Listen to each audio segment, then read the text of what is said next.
Morning, everyone. Yes, so I wanted to preach today on healing through faith.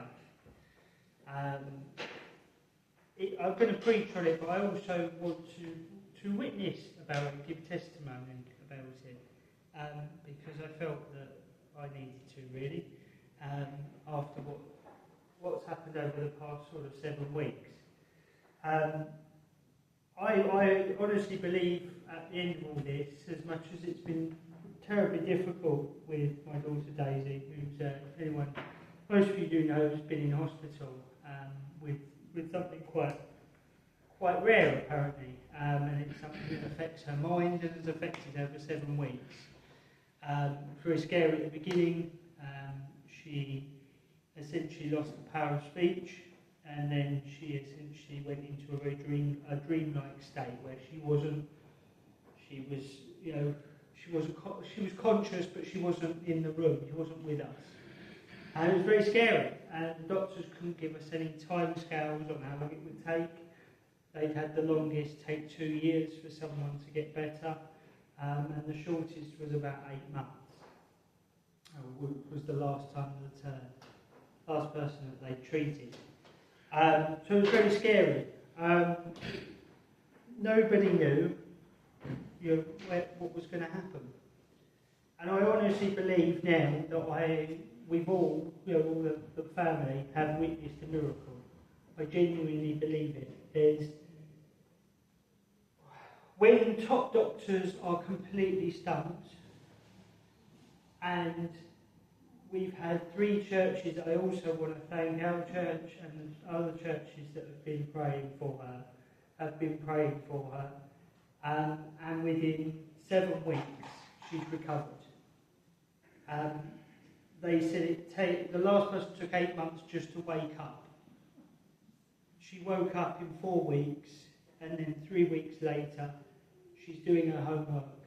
She wants to go back to school. She's speaking. She's eating. She's back to normal. Over the 7 weeks, it's obviously been extremely difficult, but I think it's actually, these things can either shape your faith or they can strengthen your faith. And it's always a worry when these things happen, how you're going to respond, how you're going to feel. But I don't think I've had as much faith as I've ever had in these 7 weeks, because things have happened throughout this time that I can't explain. Little things that may seem probably like nothing from the outside world, but they seem like big things to me. So before I talk about it, I just want to go through some of the little things that I've experienced. The first thing that happened was when I prayed and was overwhelmed with emotion, and her grandma rung and said that she'd bought her a gift. Oh, it's great, it's nice. A toy. And the animal that she picked was a lamb. Now, it might not seem like anything to you, but it seemed very significant to me when I had just prayed and been overwhelmed with emotion, and now there was going to be a lamb sat next to her, with her for her entire time. As we know, the lamb is obviously symbolism of Jesus.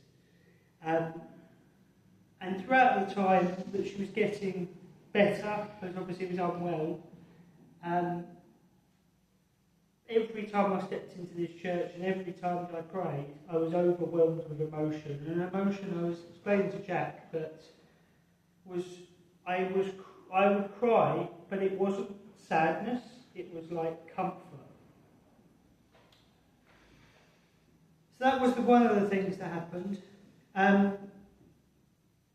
The other thing, the biggest thing is the fact that she got up and she just got up and walked. She just got out of bed. When times seem so hard and difficult, the other miraculous thing that just seemed like that God was holding me at the time was I got to a very, very low point. You know, my faith was strong, but I was defeated. That's how I felt. And I learned through this as well that that's okay, because when we can't, He can. That's what I learned. The biggest thing was that I didn't need to shoulder this on my own, and that none of us do. Even when we cannot go on and feel like we can't, we are being carried. And it was an evening, I was on my own, Louise was at work, Daisy was not awake, she was not talking, she wasn't eating, and I was sat on the sofa and I felt at one of my lowest. And I get a phone call, a video call, and it's Daisy, sitting up in bed with her glasses on, talking to me. She hadn't done this. She hadn't rung anyone. She couldn't talk. She hadn't had her glasses on in 4 or 5 weeks. She hadn't spoken in 4 or 5 weeks. And at my lowest point, I get a 30-second phone call that lifts my entire day, that lifts my entire mood.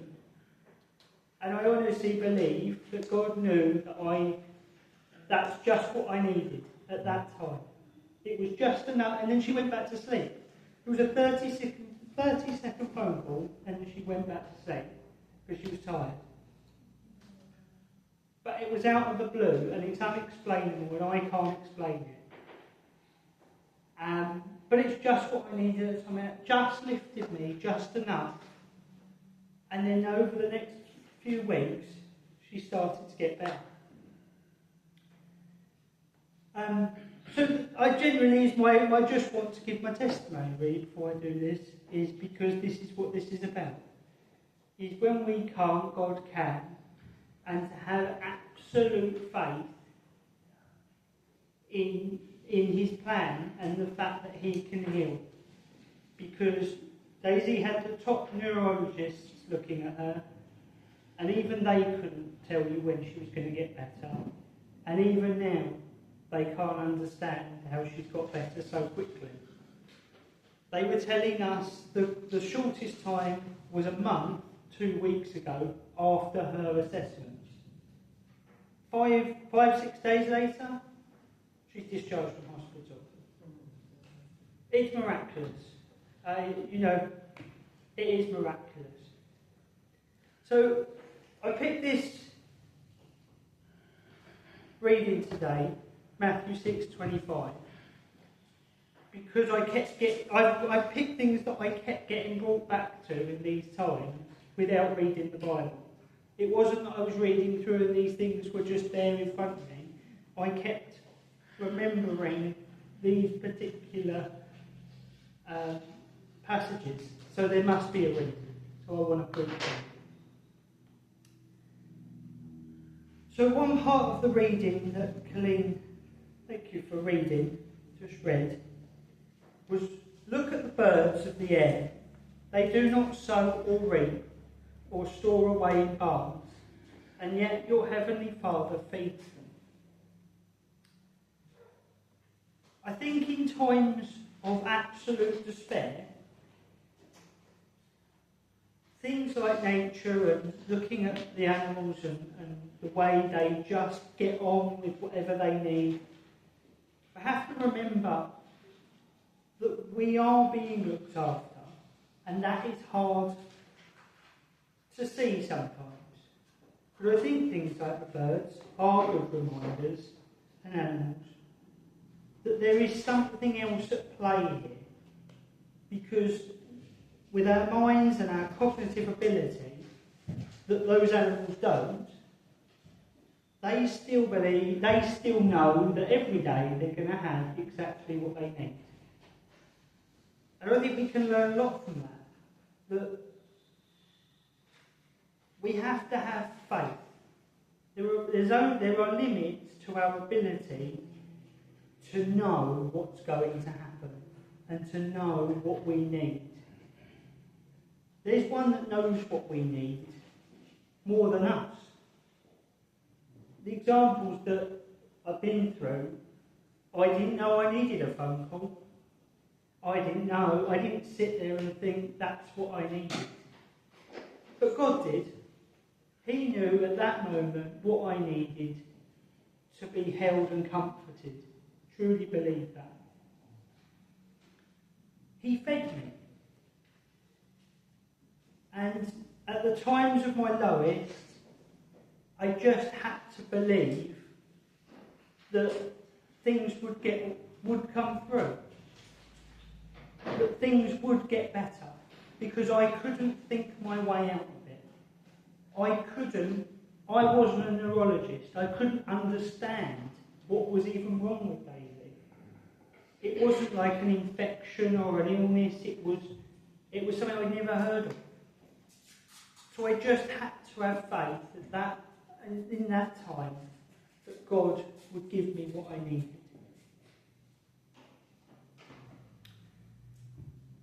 God clothes the grass of the field, which is here today and tomorrow is thrown into the fire. Will he not much more clothe you, you of little faith? Now, it sounds a bit strange initially, I think, when he talks about things being thrown into the fire. But I think what he's trying to say here is God will care for you until your last days. It's not just while you're young. It's not just when you're old. He's there your entire life. He clothes the grass of the field, which is here today and tomorrow thrown into the fire. So you'll have whatever you need for your whole life. It might not be what we think we need, and I think that's where the conflict comes from when people say, well, why does God let this happen, or God let that happen, or why do these things happen? I think because what we need is not always what we want, but I think he knows deep down what we need for our soul. You know, for me, for instance, I wanted Daisy to never get ill. Unfortunately, illnesses do happen. I also think that's probably down to the other one, not God. You know, initially you think, well, why do these things happen? Well, there's someone else at play, and that's the enemy.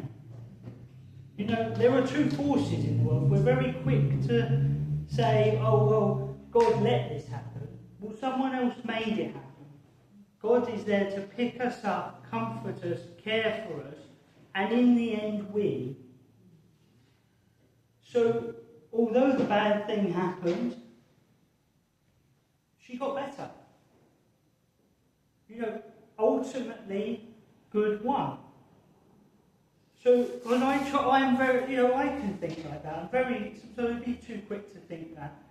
I've had lots of things happen in the past sort of year or so with Louise's illnesses and now Daisy and my parents and me. And it's very easy to think, well, why does God let this happen? Or sometimes people would say, why does God do this? God doesn't do this. Someone else does this. Someone else sows these nasty, evil things into the world. But we have a great comforter. And we know who wins in the end. We just have to have faith. We just have to have faith that what's happening we will get through. The other thing is, it says, which is here today and tomorrow thrown into the fire. I think that's something as well referring to the material thing of the body. This will leave us, but this isn't us. this body will die, this body will end. But we know we have an eternal soul. So, again, should we worry about the finite when we have an infinite? We have a finite body, but we have an infinite soul. So what we may need for our body may not be what we need for our soul. And that ultimately is more important. But we can get very attached to this because it feels like us. But there's something deeper to us. I truly believe that. And sometimes I have to get very logical with it and think, well, if I've got an eternity in heaven, why do I worry about the 70, 80 years I have in this? And ultimately, this will leave us. But this is finite, and we've got something infinite to look forward to. And I truly believe that. But seek first his kingdom and righteousness, and all these things will be given to you as well. So that sort of steps into what I've sort of been saying about this material grasping we have. Don't look to the material world when you need help. Look to God. In these 7 weeks, there wasn't anything in the material world that I could look to comfort me. Nothing could comfort me because even the specialists, even the top doctors, couldn't tell me how long it was going to take. There was no magic pill.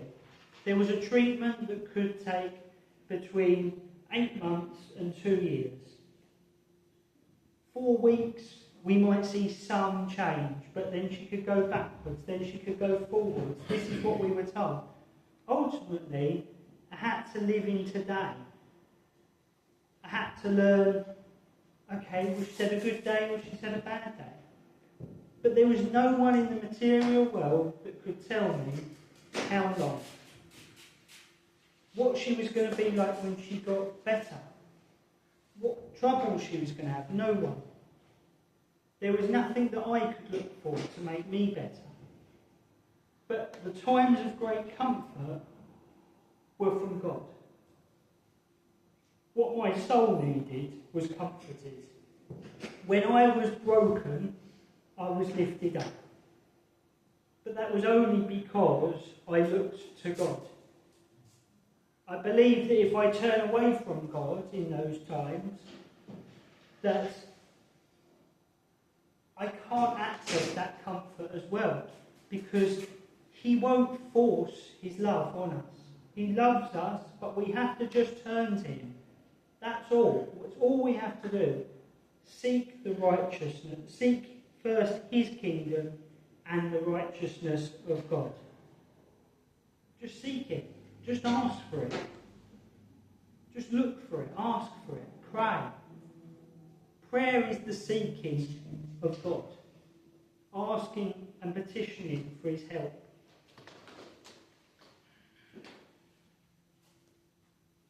So I had to have more faith and less mind. Because this was trying to fix something it couldn't fix. And that was the worst thing. That was the hardest thing to deal with, was that I couldn't fix it. And as a father, you want to make your child better. And to be told she's getting better, she doesn't look better, and we don't know how long, and you're going to just have to trust the people looking after her that they're doing the right thing. It just took faith. I had to have faith. I watched certain people around me as well struggle with that, who don't have faith, who couldn't grasp the concept of faith. Well, how do we know the doctors are doing the right thing? How do we know that she's going to be all right? How do we know? And in the best way possible, the hardest thing to explain to someone who doesn't understand faith is you don't know. You just have to trust and have faith. And I think if you don't have a conception of faith, that is difficult, because otherwise you are just in the knowing part of the world. I have to know. And there is lots in this world that I've learned as well, we don't know. We think we know a lot, and we do know a lot, but we don't know everything. And as I say, there's things I witnessed in that hospital with Daisy that were miraculous. The petitioning of prayer was, I was overwhelmed with emotion that people cared about her so much. But as I say, faith, more faith, less mind. Less us, more him. Someone said to me, I can't remember who said to me in the church, she's got the best physician in the world looking after her, and that's Jesus Christ.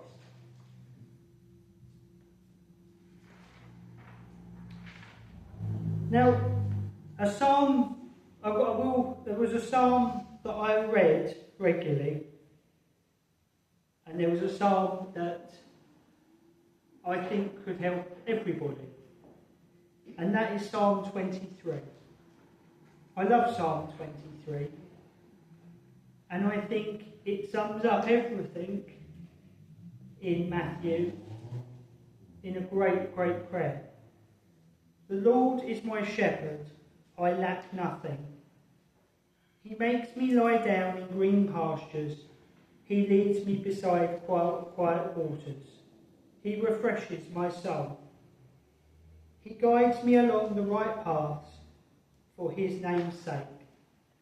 Even though I walk through the darkest valley, I will fear no evil. For you are with me, your rod and your staff, they comfort me. They prepare a table before me in the presence of my enemies. You anoint my head with oil, my cup overflows. Surely your goodness and love will follow me all the days of my life, and I will dwell in the house of the Lord forever. So just bring your attention to everything we require will be given to us. It doesn't say everything we want will be given to us. That everything we need in this life for our soul, for our eternal soul, will be given to us. And the other thing that drew my attention was he makes me lie down in green pastures. Now, all throughout this time, I was dealing with what was happening with Daisy and working. And I didn't take any time off until I broke. And I find it very difficult to break routine, for one. I find it very difficult to not go to work and not deal with the responsibilities I have. And I find it difficult to know when I need to break some responsibilities for others. I want to do all of it at once, you know? Because in my head I want everything to be normal. But sometimes it's not normal. Sometimes things change. Now, he makes me lie down in green pastures is what drew my attention. Because I believe sometimes he gives us direction to do things. And I think at that time I had to break to take that bit of time off so I could recover. Because he knew that's what I needed. I didn't know that's what I needed. And it is exactly what I needed. I took 4 days off work, and then I was able to be there more for the people that I loved, and I was able there to recoup so I could be better afterwards. So I think sometimes we break because he knows we need that in order to tell us what we want. That's just my interpretation. But I know when I've got to breaking point, it's very often because I've pushed myself too far and I need a wake-up call. And I honestly believe that was my wake-up call. Because he's a father. And like a father, he often knows best, even when we don't. Because I think even as adults, we can throw internal temper tantrums at the world. You know, we look like grown-ups sometimes, but internally we are little children. Well, I want the world to be different. Well, I don't want this to happen. Well, I want to be able to keep going and keep going on and on and on and do everything all at once, and everything will be all right. And he's a father, and he knows we can't. And let's face it, I've been on this earth a little under 3 decades. He's been around forever. What do I know? You know, and I think we forget that. You get to an adult and you're told you should kind of know everything. You don't know anything, really, in the grand scheme of things. And I think he acts like a father in that way sometimes. He forces us in that way to do, to go, right, okay, well, if you're going to be that way, carry on and see where it gets you. Because we will go down paths that God knows aren't good for us, but he knows that it's not going to go anywhere. So I think that's where it says he makes, it's obviously not sort of a forcing, but it's a letting us go down a certain path so we can learn a certain lesson. And I certainly learned a lesson is that I can't spin all over the place all at the same time and deal with everything all at once. Sometimes something has to be replaced. So like prioritising. So I've spoken a lot about faith, and you think, okay, well, faith, great. So I just have to believe and guess and hope and dream, and, and sometimes that'd be really difficult. But what's amazing about this, not only does he tell you to have faith, he shows you why you should have faith. John 5:8. Then Jesus said to him, "Get up, pick up your mat and walk." At once the man was cured. He picked up his mat and walked. Now I believe that is a man with leprosy. I believe it was leprosy. It was a very, very, very terrible condition. You didn't get cured.